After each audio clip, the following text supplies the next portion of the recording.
On September 14th, 2015, at 9:50 a.m. Greenwich Mean Time, something that had been traveling for 1.3 billion years finally arrived at Earth.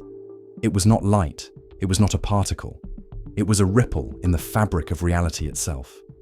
And in the fraction of a second it passed through our planet, it stretched and squeezed every atom on Earth by less than 1/10,000th the width of a proton. The cause? Two black holes, each about 30 times the mass of our Sun, spiraling toward each other at half the speed of light before colliding and merging into one.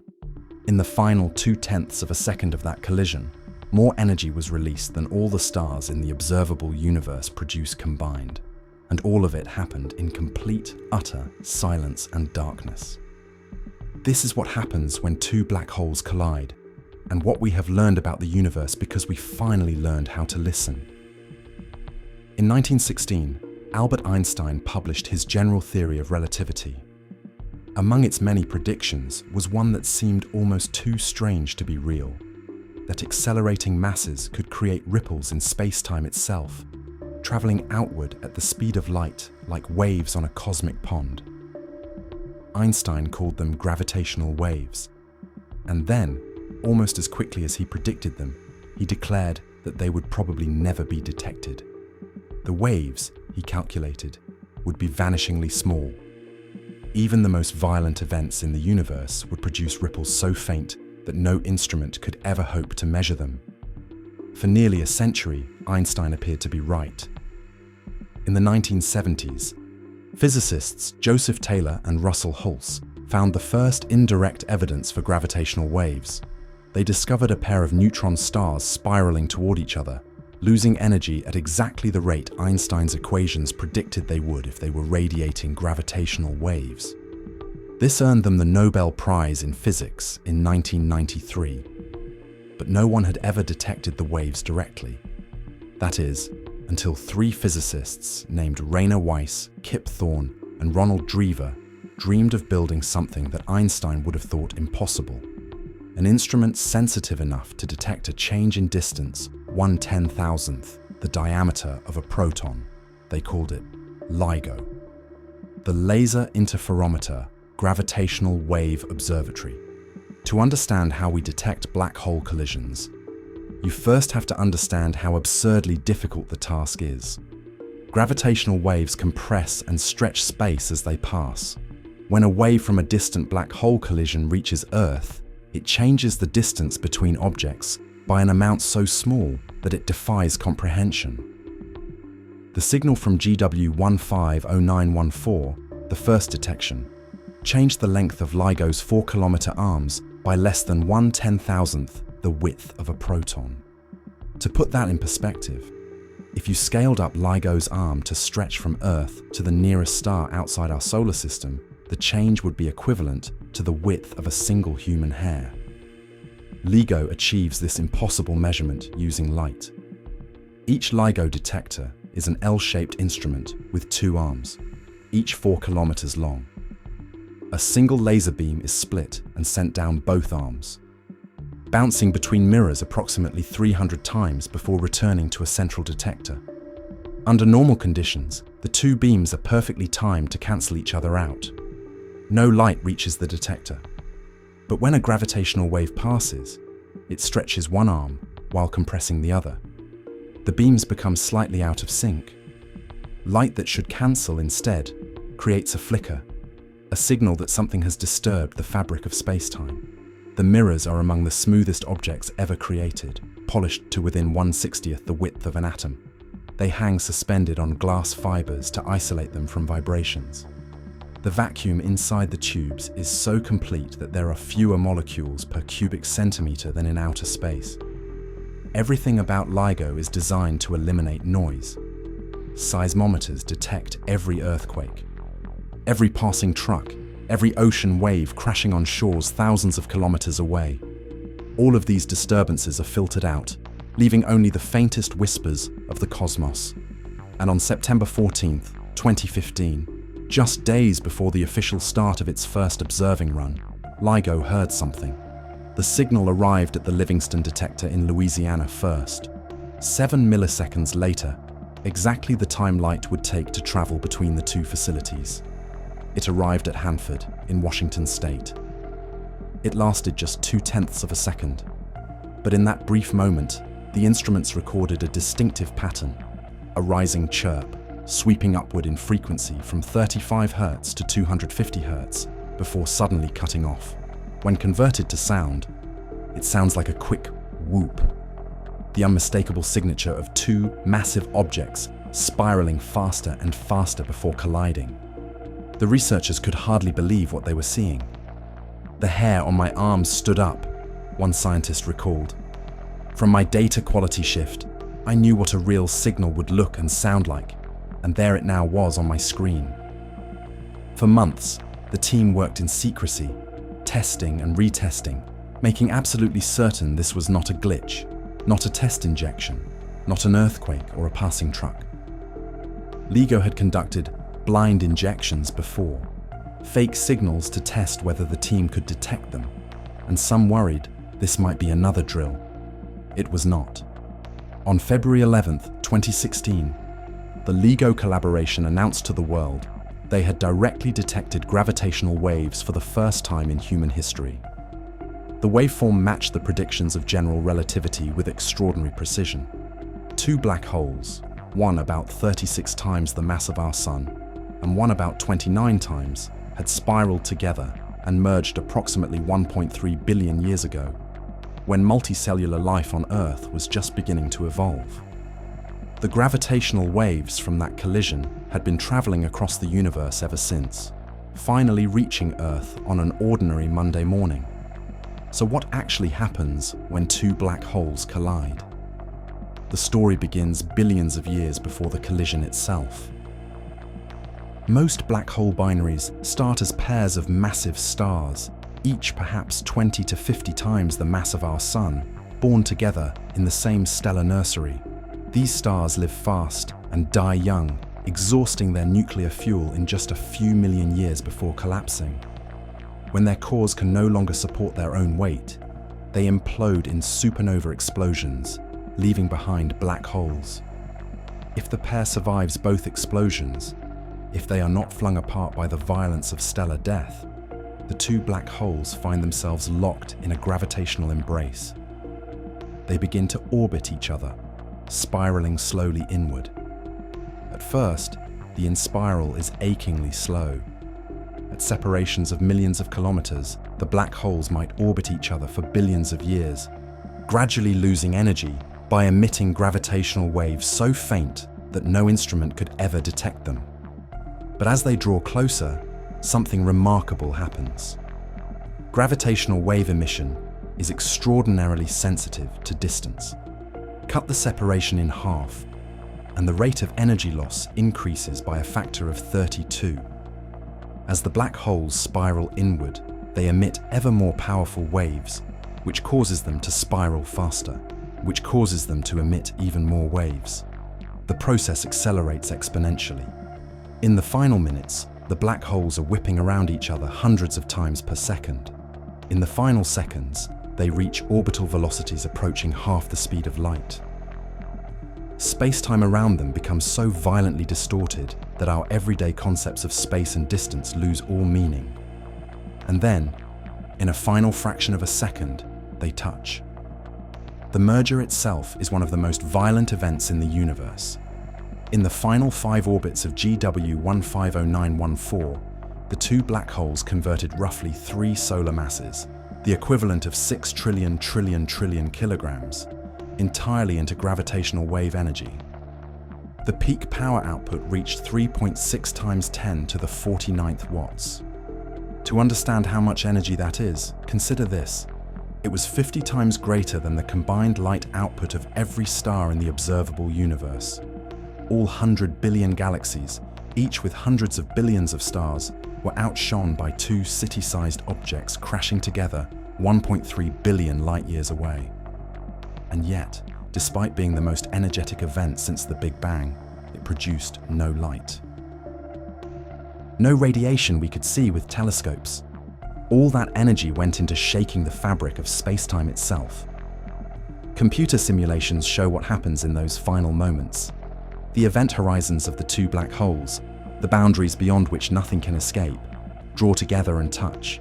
For a brief instant, they form a peanut-shaped horizon, a grotesquely distorted geometry that has never existed in that form anywhere else in the universe. Then the horizons merge, a single, larger black hole forms. But it is not yet stable.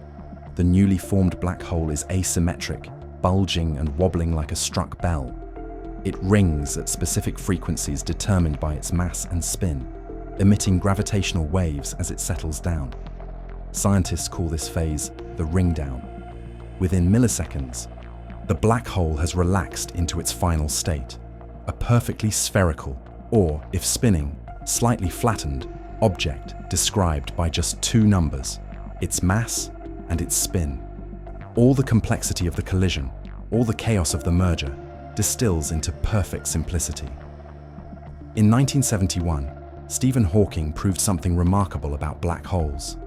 He showed that the surface area of a black hole's event horizon can never decrease. When two black holes merge, the area of the resulting black hole must be greater than or equal to the sum of the original two. This might sound obvious. Of course, a bigger black hole has more area. But the mathematics is subtle. During a merger, black holes lose enormous amounts of mass as gravitational wave energy. They can also spin up dramatically, and spin actually reduces the surface area for a given mass. Despite these competing effects, Hawking proved that the total area must always grow. For over 50 years, this remained a theoretical prediction. No one could test it directly. Then came January 14th, 2025. On that morning, LIGO detected a signal designated GW250114, a black hole merger almost identical to the first detection a decade earlier. Two black holes, each about 33 times the mass of our Sun, spiraling together 1.3 billion light-years away. But this time, the signal was dramatically clearer. A decade of technological improvements had made LIGO nearly 4 times more sensitive. The signal-to-noise ratio reached 80, triple what it had been for the first detection. For the first time, scientists could clearly hear the ring down, the voice of the newborn black hole settling into its final state. They detected multiple ring-down tones, like the overtones of a struck bell, allowing them to measure the black hole's properties with unprecedented precision. The initial black holes had a combined event horizon area of roughly 240,000 square kilometers, about the size of the United Kingdom. After the merger, the final black hole's horizon measured approximately 400,000 square kilometers, roughly the size of Sweden. The area had increased, exactly as Hawking predicted. After more than half a century, his theorem had been directly confirmed. Since that first detection, LIGO and its partner detectors, Virgo in Italy and Kagra in Japan, have observed over 300 black hole mergers. And some of them should not exist. In November 2023, the detectors recorded something unprecedented, a signal designated GW231123. Two black holes, one about 100 times the mass of our Sun and one about 140 times, spiraling together and merging into a monster 225 times the mass of our Sun. This was and remains the most massive black hole merger ever observed through gravitational waves. But here is the problem. Black holes this massive should not form from dying stars. According to stellar physics, when a very massive star runs out of fuel, something called pair instability kicks in. The core becomes so hot that gamma rays begin creating electron-positron pairs, which removes pressure support and triggers a runaway thermonuclear explosion. The star tears itself apart completely, leaving nothing behind. This effect should prevent any star from leaving behind a black hole between roughly 70 and 140 solar masses. Astrophysicists call this the pair instability mass gap. And yet, GW231123 showed two black holes squarely within this forbidden range. One possibility, these were not first-generation black holes formed directly from stars. They might have been born from earlier mergers. Black holes that collided, formed larger black holes, somehow found new partners and collided again. a hierarchical buildup of cosmic monsters. Another possibility, they formed from the very first stars in the universe, which may have been vastly more massive than any star that exists today. We do not yet know. But every new detection brings us closer to understanding these impossible objects. Gravitational waves are not just curiosities. They are an entirely new way of seeing the universe. Before 2015, every piece of information we had ever gathered about the cosmos came from light. Electromagnetic radiation in all its forms, from radio waves to gamma rays. We could see stars, galaxies, gas clouds, the cosmic microwave background. But there were things we could never observe. The interiors of black holes, the earliest moments after the Big Bang, the mergers of invisible objects in empty space. Gravitational waves change that. Unlike light, gravitational waves pass through matter unimpeded. They carry information from regions of space-time where no light can escape. They let us hear the universe rather than merely see it. Each detection tells us something new. The masses of the black holes reveal how massive stars die. The spins tell us about their formation, whether they evolved together as a pair or were brought together by chance encounters in dense star clusters. The merger rates tell us how common these events are throughout the universe. And perhaps most importantly, each detection is a test of Einstein's general relativity in the most extreme conditions imaginable. So far, Einstein has passed every test. The waveforms match his predictions with extraordinary precision.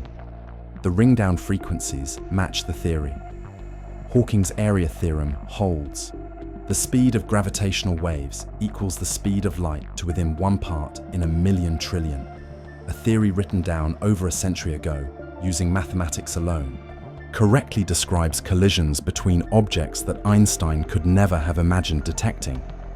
As of late 2025, we have directly detected hundreds of black hole collisions. We have confirmed predictions made by Einstein in 1916 and Hawking in 1971. We have discovered black holes that challenge our understanding of stellar evolution, and we are just beginning. LIGO's 5th observing run is planned for 2027 with even greater sensitivity. Future upgrades may increase our range tenfold, allowing us to detect black hole mergers across most of the observable universe. The space-based LISA observatory, planned for launch in the 2030s, will hear supermassive black hole collisions, monsters millions or billions of times the mass of our Sun, merging when galaxies collide. Rainer Weiss, one of LIGO's founders and a Nobel laureate for the discovery, once described what they built. It's sort of unbelievable to think about. This horrendously strong thing, monstrous objects moving at the velocity of light, smashing into each other and making the geometry of space-time turn into some sort of washing machine, made a very tiny effect in our apparatus. A washing machine of space-time. That is what happens when two black holes collide. And now, for the first time in human history, we can listen to the cosmic symphony. Think about what we have accomplished. We built instruments sensitive enough to detect a change in distance, 1/10,000th the width of a proton. We isolated mirrors so completely from vibration that they are among the stillest objects on Earth. We developed mathematics a century ago that correctly predicted events we could not have imagined observing. And we did all of this to hear the whispers of colliding black holes billions of light years away. Every detection is a message from the distant past, a record of unimaginable violence, encoded in the subtle stretching and squeezing of space. By the time these waves reach us, the black holes that created them have long since settled into silence. The cosmic catastrophe is ancient history, but the waves travel on. Right now, gravitational waves from thousands of black hole mergers are passing through your body. You cannot feel them, they are far too weak. But they are there, carrying information about events that happened before our sun was born, before our galaxy took its current shape, before the atoms in your body were forged in ancient stars. We have learned to listen to the universe, and the universe is full of music.